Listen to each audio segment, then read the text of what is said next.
खाली पण लक्ष ठेवा ना, खाली पडू शकाल. तिथे बघा कुठे आहे आपल्याला.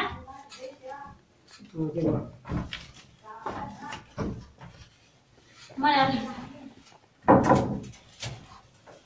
चांगला पाहिजे तिथे जाऊ. काय काढतो मी खुली टाकून.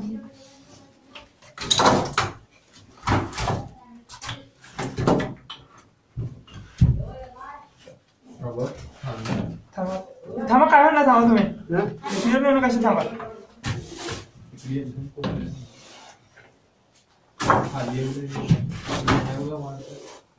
नागाच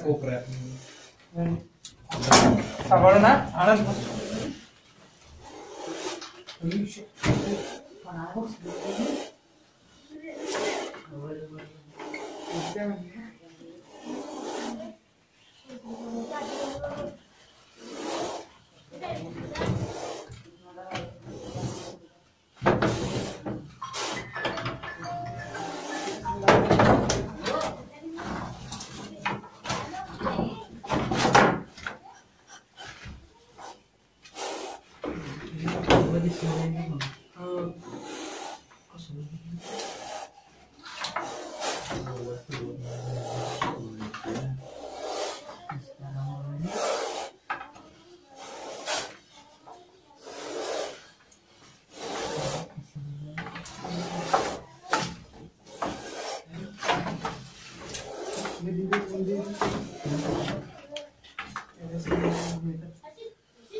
बरंच देऊ काय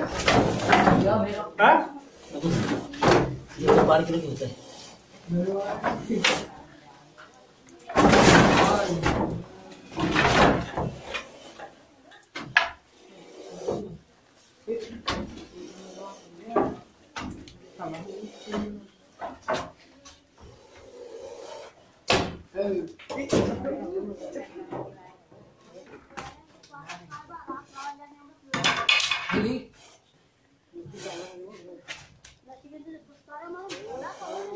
आता खाली आल्या होते ना,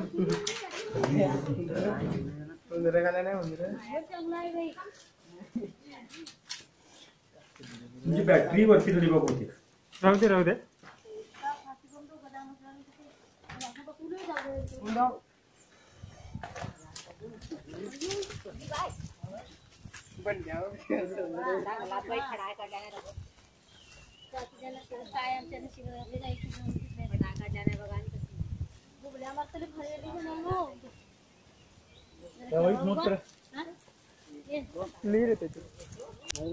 जुन्या घरात ना उंदरांचं प्रमाण जास्त असल्यामुळं घराकडे मोठ्या प्रमाणात उंदीर येत असतात. त्याच्या मागावर साप असल्यामुळे आजूबाजूला असलेले साप घराकडे आकर्षित होतात. दुसरी गोष्ट, विशेषतः शेतातलं घर असलं तर आपण जास्त काळजीपूर्वक ह्याला पाहिजे. खरं तर माणसानं भिण्यासारखं नाही आहे, परंतु काही झालं तरी माणसाशी चावणं हे वगैरे स्वाभाविक नाही आहे. कारण माणसाकडून त्याला कशाची अपेक्षा नाही आहे सापाला. त्याला माणूस खाद्य आहे किंवा त्याचे कपडे दागिने बंगला गाडी काही नको आहे, पण उंदीर असल्यामुळे ते संपर्क येतात आणि आपला हात पाय लागला तर हे करत असतात. खरं तर यांनी 3 तास त्याची वाट बघालीत, पण तो तिथं दडून बसला होता. एवढा रागीट साप आहे, पण आम्ही त्याच्या मर्यादेचं उल्लंघन केल्यामुळे तो आता फनावर काढतोय, रागवतोय वगैरे. पण विशेषतः आम्ही त्याला त्रास देतोय. तो तर उंदीर खायला आला होता, त्यामुळे हात पाय लागतो की नाही ह्याची काळजी घ्यायला पाहिजे. म्हणून महत्वाचं म्हणजे काय, उंदीरवर असतात त्यामुळे साप असतात ते आपण धरून राहिलं की म्हणजे सापांची जी आपण अचानक जी घटना घडत असतात अपघात ते टाळले जातात.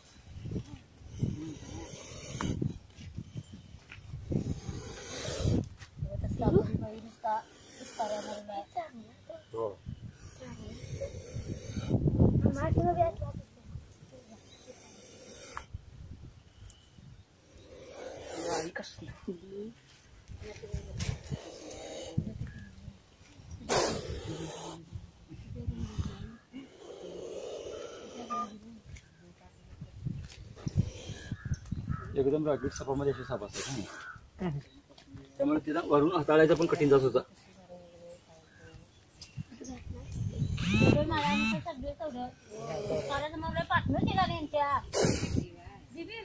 बॅटरी नसताना कुठली बॅटरी तू कळवकार नशिबात चांगलं भरपूर एवढं चुकलं.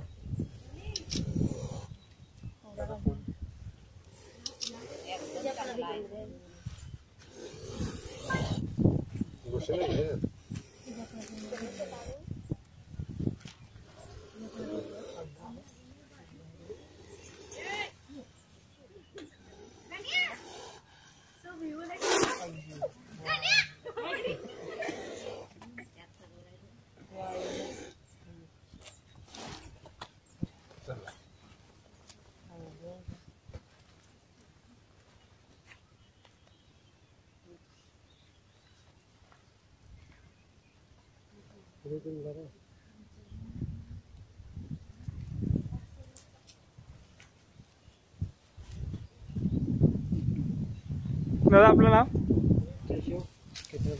हां हां.